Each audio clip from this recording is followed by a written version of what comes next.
My brothers and sisters and all saints of God and fellow believers in Christ, I'm doing this video because I'm concerned about your spiritual growth. Everybody believes, most of the Christians believes that if you don't forgive, your heavenly Father will not forgive you.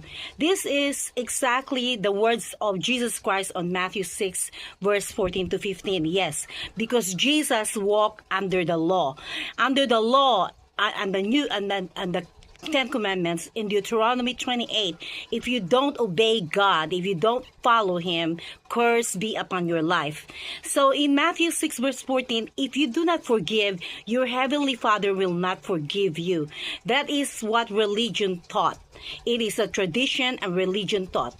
Now, after the cross, Jesus changed it because Paul was the one preaching, and those words that Paul preaching is the words of Jesus Christ.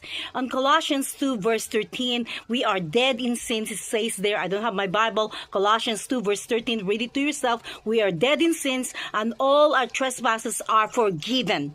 All our trespasses are forgiven. When God says all, He is definitely don't lie. Oh, let all men be a liar and God be the truth. In Ephesians 4 verse 32 and Colossians 3 verse 13, I don't have my Bible, like I said, read it.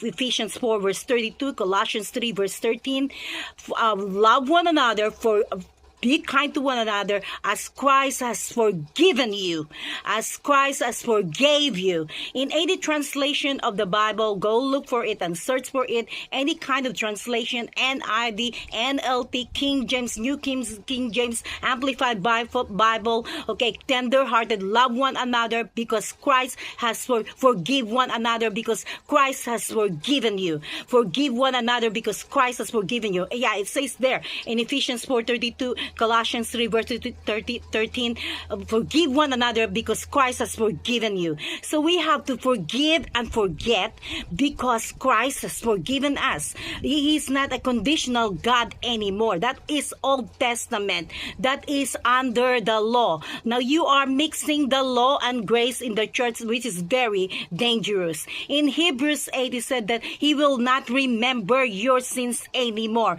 We are part of this Hebrew because we are Gentiles. We are part of this new covenant. He will not remember our unrighteousness. He will not remember our sins anymore. So forgive one another because Christ has forgiven you. Period. That's a new covenant. That is the change that happened. Everything changed. The protocol changed when Christ came.